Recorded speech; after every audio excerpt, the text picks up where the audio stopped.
Hi guys, welcome back to the channel and welcome back to another episode of Heritage News here in the South East.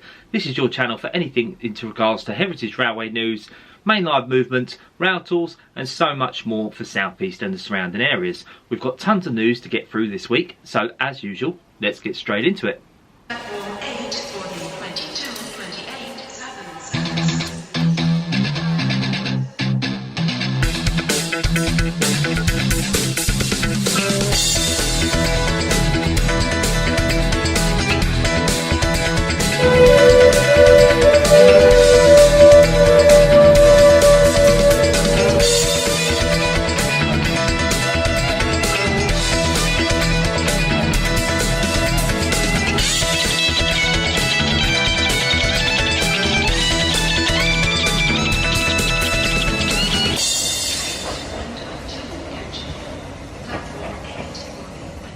So the first topic I want to talk about this week is actually all to do with Hornby and their recent prices increase.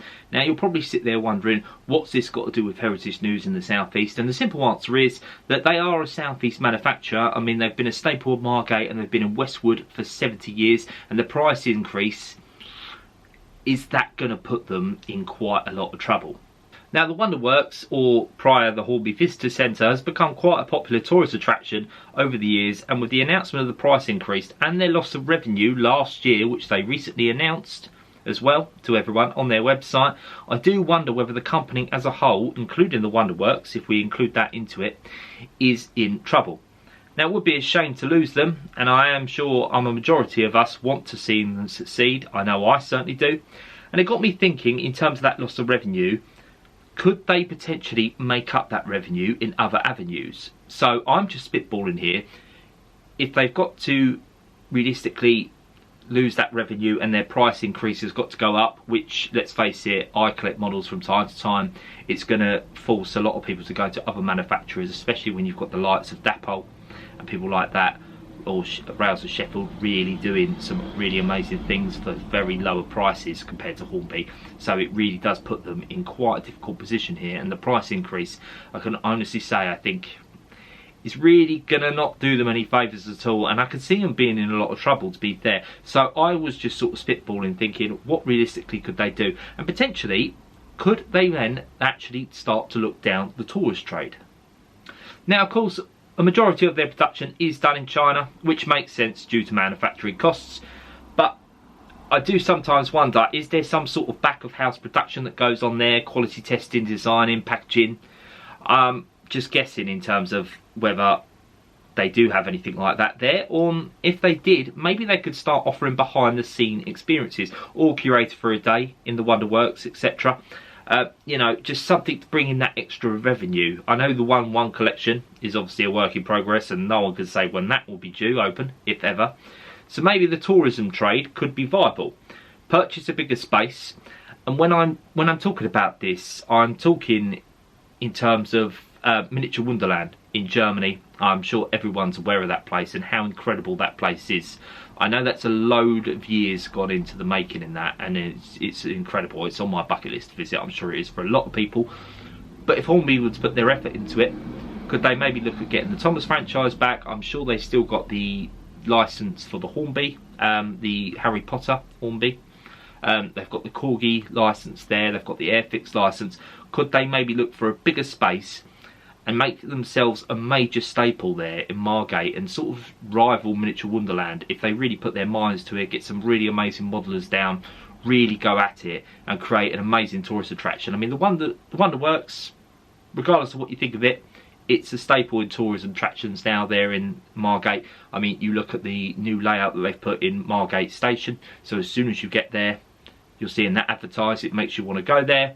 They've obviously got the brown signs dotted around the town, and the tourism signs showcasing the Hornby Visitor Centre. I know it's one of the main attractions down there now in Margate, so maybe they could expand in that, and maybe it could realistically cover their loss of revenue.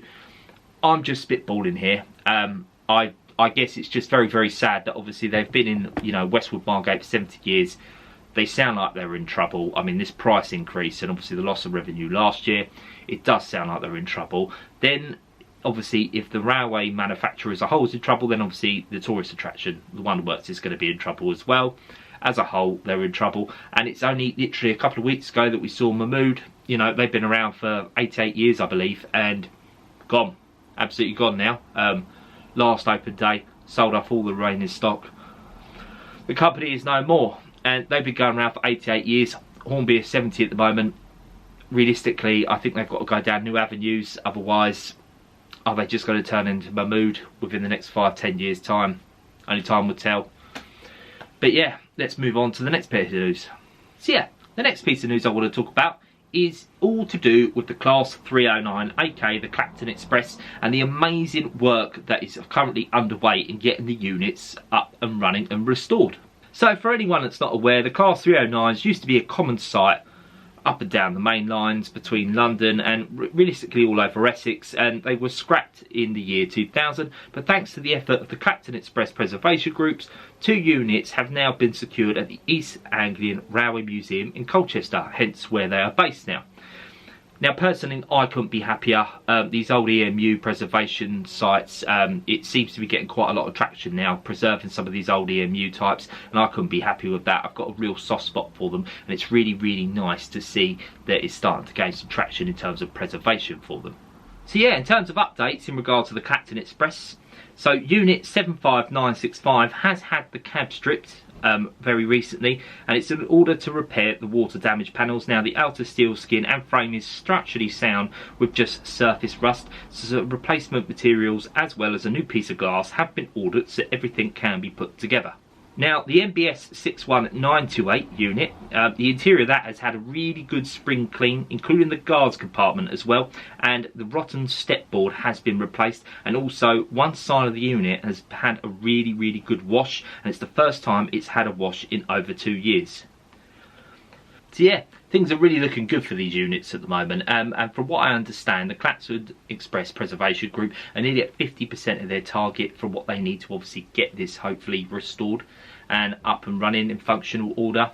Running, it might be a push and pull system, fingers crossed they can get it running at some point, but yeah, they're nearly at 50% of their goal, so I'd really implore them to go and check them out. They could do with the support. You can subscribe to them for £3.09 per month. I like what they've done there. I've subscribed, so it's a 12-month subscription, and you pay £3.09 per month, and that does get you certain perks in terms of obviously you can get the news bulletin in terms of the updates and the restoration of the unit, current progress on that. You do also get certain benefits, so if they're doing events, you can sort of buy tickets and sort of become sort of a little bit of a VIP with that ticket, or you can look to volunteer, and obviously if you're a member, obviously you get a fast track in terms of trying to volunteer and help restore the unit, although they'll probably take all the volunteers they can get. So yeah, it's based at the East Anglian Railway Museum, but that is not all. So if you are around on the 3rd to the 7th of September, it has been agreed that the unit will have a limited repaint and will be placed in the centre of the site on the main running line, and it will be there on display for everyone to see. So if you're around that weekend, pop along, have a chat with the guys at the Clacton Express Preservation Group and how you can potentially help and get involved with them. Like I say, link will be down below if you want to, and I just want to thank the Clacton Preservation Group for obviously letting me use this footage in this video. Really highly appreciated. Thumbs up to you guys. On to the next bit of news. So the next bit of news actually comes from the East Hill lift based in Hastings. Now, long story short, this has been shut for a little while now, so it went for some refurbishment at the end of 2022, and they managed to get the refurbishments done. It was then reopened in 2023. A few months later, it was shut again. Now, there was a little article in Sussex World going back a few months ago, and it was a bit of a dismay in terms of obviously the local people who live there in the town. They turned around and said there's no indication in terms of why it's shut. I mean, bear in mind, if you see photos of it, there's a photo on screen for you there now. It's just a small little bit of debris that's fallen on the track. That's the only reason it's stopped, and it's been stopped for a few months now. And there's been no word on it since in terms of obviously when it's going to be reopened. And you've got to bear in mind it offers some stunning views over the shorelines there. You can obviously go up in the country park up there, and also as well it's just a general tourist attraction. It brings revenue into the town Hastings itself. Now I decided to take matters into my own hands, and I decided to get in contact with the council myself, and this was their response. So I actually initially got a response from John Ward. Now John Ward is the senior Cliff Railway technician, and he was saying that he hopes, and fingers crossed he hopes, and the council are hoping, that they're going to try and get the East Hill lift reopened this month if possible. Now I got that literally only a few days ago, so realistically they're looking at this month in August to hopefully get the East Hill lift back up and running. You've heard it on this channel here first. Fingers crossed that's going to happen. I can't remember the last time I did the East Hill lift. I've done the West Hill lift many times, and it's stunning going through that tunnel, getting up there, seeing the views. But the East Hill lift, I think, obviously just adds that little bit of different perspective when you get up there. And like I say, it's a general tourist attraction for the public. It's historic. It needs to get reopened. So fingers crossed. Like I said, you've heard it on this channel here first. They're hoping to get it up and running by the end of this month. So fingers crossed.